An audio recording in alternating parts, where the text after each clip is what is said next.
It's another edition of Time About the Movies. Today we're taking a look at the films of September 20th, 2002. We've got 6 movies to look at. The most I think I've looked at in a week in a long, long time. It's been a while because last couple of months we've looked at movies with only like 2 to 4 new releases per week. But this is the biggest one for this particular show I've had in a long time. So a lot to get to here. I've already wasted some of your time already. So let's go ahead and jump right on into it. And we'll start off with the biggest new release of the weekend, and that is Goldie Hawn and Susan Sarandon in The Banger Sisters. In love with The Banger Sisters. the chemistry's there. Great movie. I didn't come here to harangue you. Harass You you. laugh, you cry, it's a lot of fun. I'm the same color as the Department of Motor Vehicles, and you look like a flower. It's about friendship and just getting wild. Get out of that car! If you didn't laugh, there's something wrong with you. We were groupies. It's like we're physicians. And a few roadies. And a few roadies. Fall is starting off with a bang. The Banger Sisters. Rated R. Now playing. In The Banger Sisters, you have Goldie Hawn and Susan Sarandon, who are 2 middle-aged women who were once best friends and groupies, reveling in 1960s, 70s hedonism before they lose touch and go their separate ways.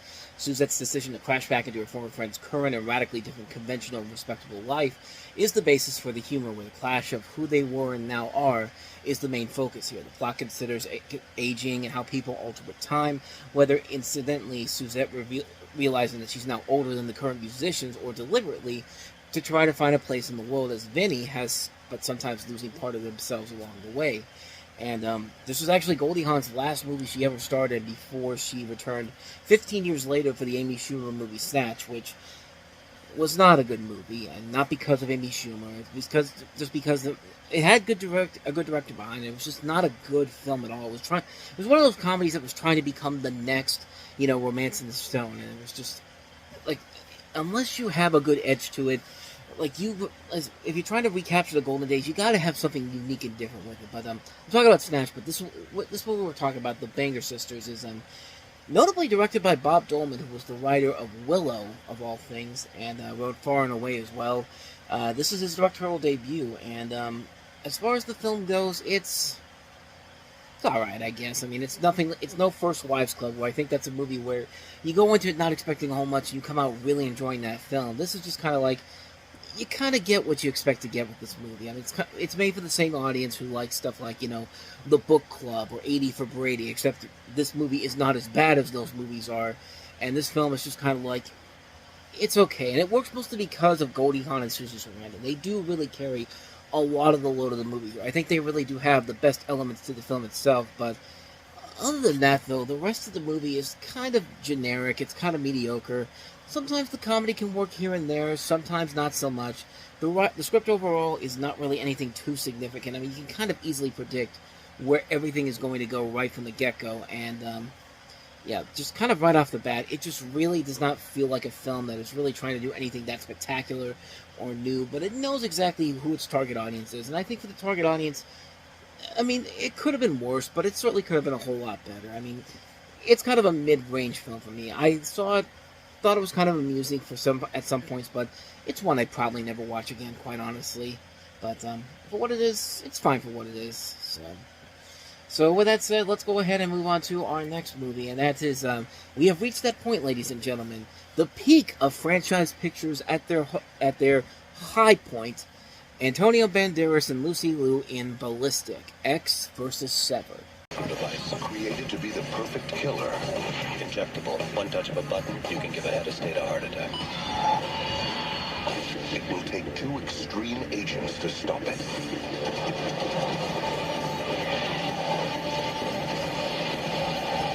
Antonio Banderas, Agent X. That's how I deal with stress. Lucy Liu, Agent Sever. My turn. Ballistic, X versus Sever. Rated R. Starts this Friday. Because, as we always say, when you see franchise pictures, you know you're in for a quality movie. Unfortunately, it's a horrible quality film, but it's a quality film nonetheless. You have FBI agent Jonathan Ecks, played by Antonio Banderas, who realizes that he must join forces with his lifelong enemy, Agent Sever, played by Lucy Liu, who's a rogue DIA agent, with whom he's in mortal combat with. And, imagine if Mortal Kombat was made into franchise pictures, how bad that movie would have been. But in order to defeat a common enemy that has developed a micro device that can be injected into victims in order to kill them at their will. Or the bad guys could just shoot them. That's literally what they're doing in this movie here, and it's literally nothing different at all than what happens in this movie. And how can you not trust a film directed by somebody who literally calls himself Chaos, K-A-O-S, Chaos? And I don't know if this is actually based on any source material. I thought it was at first, but I'm looking at the page right now for Wikipedia. They literally have nothing there that says that this is based off of any source material. I mean, there were some spin-off video games, but they made video games off of this. They really thought that this was going to be the next big hit. I mean, they put $70 million to this movie. Like, this thing was dead on arrival, and you could just tell they had nothing. They had nothing new to say about this movie. Like, there's nothing good about these characters. They're wasting actors like Antonio Banderas and Lucy Liu. The story is just your bland, generic storyline. The action sequences are shot horribly. Like, I mean, for some, this could be a so bad it's good type of film. This is a movie that you look at and go, like, there's no way they thought that this was going to be legitimately a good movie. Like, there's no way whatsoever. And sure enough, this thing drags on, and, like, again, it's one of those movies that's mercifully, is that the runtime's only 90 minutes, so it's mercifully short, but man, they make you suffer watching this movie, because literally, it's a 90-minute movie. We've talked about this with several other movies as of late. It's a 90-minute movie, and yet it feels like it goes on forever. It just keeps on going, and just never has anything interesting, and it's boring to watch. It's a mess of a movie on so many different levels. How anybody could see this as a so bad it's good movie is beyond me, but there's the audience out there that thinks that, yeah, I barely got through it the first time around. This is just a bad movie. Just Ballistic, Ecks versus Sever. I don't think I need to say too much more about this one that hasn't already been said already. Avoid this one like the plague. So, yeah, let's go ahead and try to get back on a positive note here with our next movie, which maybe not too positive, but it's certainly a lot better than the Ecks versus Sever. It's The Four Feathers. The Four Feathers on DVD and video. It's a phenomenal cinematic achievement, and the DVD is packed with fascinating extras. Heath Ledger, Wes Bentley, Kate Hudson. The Four Feathers. Bring it home, February 18th. From the director of Elizabeth, it's actually the follow-up for him. This is set during the British Army's Gordon Relief Expedition from the late 1880s, late 1884 to 1885 in Sudan, well, after the formation of Mahdiya, M-A-H-D-I-Y-Y-A. I'm pretty sure I mispronunciated that one, but it tells the story of a young man accused of cowardice, and the film, with altered plot events, is the latest in the long line of cinematic adaptations of the 1902 novel of the same name. Other versions of the story have been set in the 1890s with different battle events, and you have Heath Ledger, Wes Bentley, and Kate Hudson among the cast of this film. And, I mean, we've seen movies like this, and I think a lot of the biggest problems with the film come from pretty much the same thing. On a technical level, it looks really good. The visual aspect of the film looks really good. You can tell that this is made by the same person that made the Elizabeth movies. And the acting overall is fine, I guess, but other than that, though, it's the story that really falls apart, because there's nothing really that interesting about the story in general. In this film's case, like, there could be a good movie made about this storyline from the novels. I mean, there probably is a good movie based off of this that is out there that I just don't know about, but this just feels like they were kind of forced to do it because the producers probably were about to lose the rights to make the story, and so they just said, hey, let's just make what we can, and may not be our best work, but we're at least going to try with it, and this is the end result we got here. And it's just a passable film. I mean, it certainly could have been a whole lot better, but it definitely is not one of those movies where I would say I'd recommend it just for some of the stuff in it. I mean, on a technical level, it looks fine. On an acting level, it looks pretty good. But other than that, though, it's just kind of like, it's one I probably never ever watch again, quite honestly. So, yeah, that's The Four Feathers. And speaking of movies I'll probably never watch again, here's Charlize Theron in Trapped. In the next 24 hours, everyone she loves, I'm coming to get you. will depend on everything she's willing to risk. Take me to hurry. Trapped. Rated R. Opens Friday. Yeah, just a kind of generic thriller. Charlize Theron stars. It's based off of a novel called 24 Hours that follows a wealthy Portland, Oregon couple whose daughter is kidnapped by a mysterious man and his wife who demand a ransom for unclear reasons. So, it's basically Ransom again with Mel Gibson. Instead of Mel Gibson in the title role, it's Charlize Theron. I mean, quite literally, there's nothing new that they do in this movie that hasn't been done in much better movies. And really, it's so lazy and so uninspired that I honestly don't have too much more to say about this movie. And it's just like nothing about this movie is engaging or interesting whatsoever. And the only good thing that came out of it is that, hey, Charlize Theron won an Oscar the following year for doing Monster, which, makes us completely forget she was ever in this movie. So, I guess that's the only positive thing you could take from that. So, let's go ahead and move on to our next movie. And can we finally get a good movie to talk about, please? Friday, experience the motion picture phenomenon that has won the Academy Award for Best Animated Feature. Walt Disney Studios presents a Studio Ghibli film from master filmmaker Hayao Miyazaki. Critics have hailed Spirited Away an animation triumph. Imaginative, mesmerizing, and hypnotic, it's the film Roger Ebert proclaims a masterpiece. 2 thumbs up for Miyazaki's Spirited Away. Rated PG in theaters this Friday. Now we're talking. Hayao Miyazaki's Spirited Away, the first official theatrically released film from Disney for their collaboration with Studio Ghibli, as most of the Studio Ghibli library was actually released through home video first before they eventually went to the big screen with the last couple of films that he had done. But Spirited Away, of course, is the story of a young girl who moves to a new neighborhood, enters the world of kami, who are the spirit of Japanese Shinto folklore. And after her parents are transformed into pigs by this witch named Yubaba, Chihiro takes the job working at Yubaba's bathhouse to find a way to free herself and her parents and return to the human world. This was actually the second film to win the Oscar for Best Animated Feature in a year where there really wasn't that big of a competition there in terms of the Best Animated Feature film, except for Lilo and Stitch. I probably would have said Lilo and Stitch would probably be a close second to this, but Ice Age was also nominated too. But I think mostly because Chris Wedge won the Oscar a couple years before for animated short. But yeah, as much as I love Lilo and Stitch, I could see why this film won Best Animated Feature, and it's really hard not to see why. This movie is an incredible film. It's not only featuring great animation from Studio Ghibli, it's also a classic Hayao Miyazaki movie on a number of different levels. An engaging storyline, a compelling storyline, a lot of great characters, great voice work on the English dub. Speaking of Lilo and Stitch, Devay Chase actually plays the voice of a young girl in this movie, and the visuals just look incredible. There are scenes in this movie where the music and the animation let the scene play out, and you just get so invested from that alone. That's why animation is so important to me, because animation can do a lot of that stuff on so many different levels that a lot of live-action films cannot do. Most live-action films can't do that, but then there are some that do.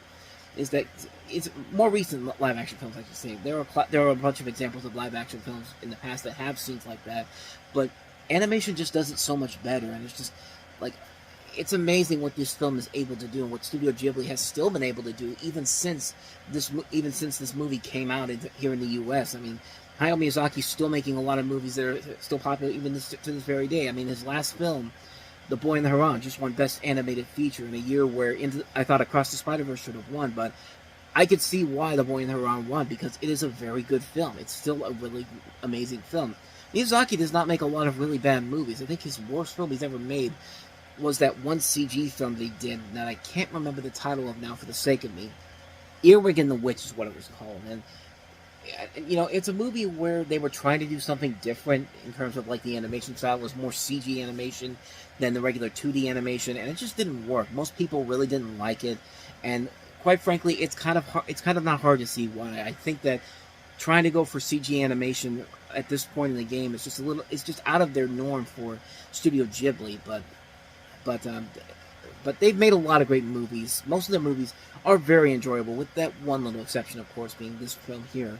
But Spirited Away, though, is a masterpiece of a movie. It's one that it took me a while to finally understand why this movie was so important and so incredible to a lot of people. And when I finally got to see it for the first time, I finally figured out why that was. I think it's a great film.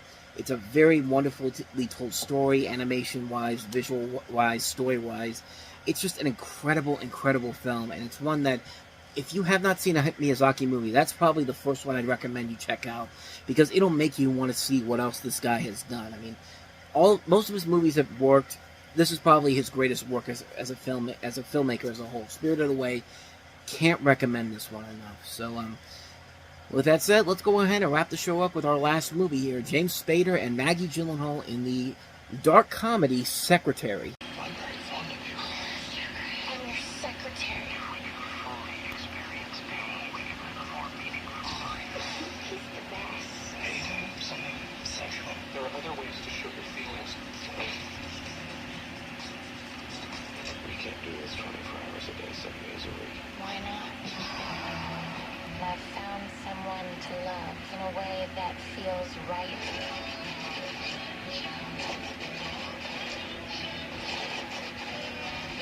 Just a scoop of cream, Tito's. 4 days.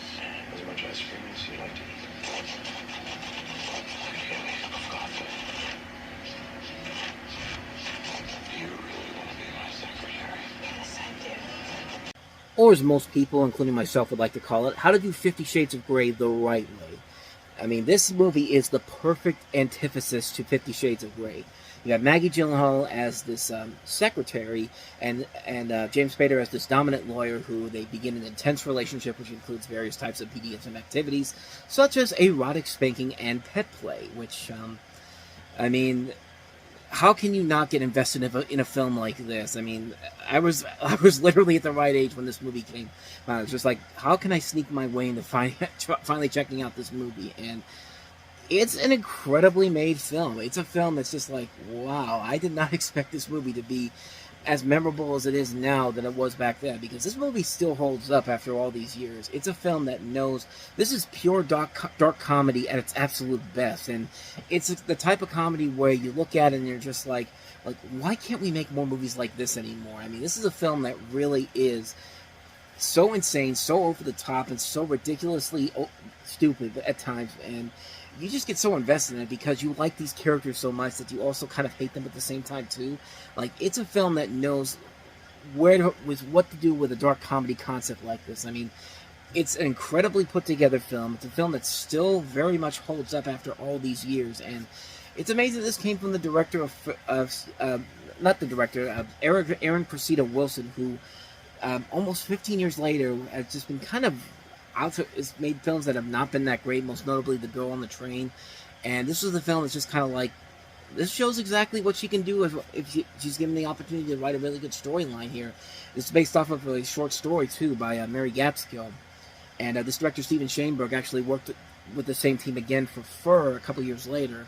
But this is a really good movie, man. This is a really, really fun movie. If you're looking for a good, fun, dark comedy that goes over the top and really does not care what you think about that, or more importantly, if you want to see a good version of 50 Shades of Grey, avoid those terrible movies that they made most recently. Watch this movie, and you'll have a much better enjoyable moments. Let me rephrase that. You'll have a much better time watching this movie than you will ever watching the 50 Shades movies any day of the week. So yeah, that is Secretary for you. So we started off the show slow, but we ended on a fairly good high note. So, with that said, we wrap up another edition of Time About the Movies, and we'll wrap up September on the next episode, taking a look at 3 more movies, including Reese Witherspoon in the hit Sweet Home Alabama, Jackie Chan and Jennifer Love Hewitt in The Tuxedo, and we also have Brad Silverling's Moonlight Mile. We'll take a look at those 3 films on the next episode, but until then, thank you so much for watching, and if you want to see more videos like this, please hit the place on the next page, check out the previous episode, and also don't forget to hit the like and subscribe button if you want to see more videos like this on this channel. So, with that said, I am off. I will see you guys next time, and until then, as always, take care.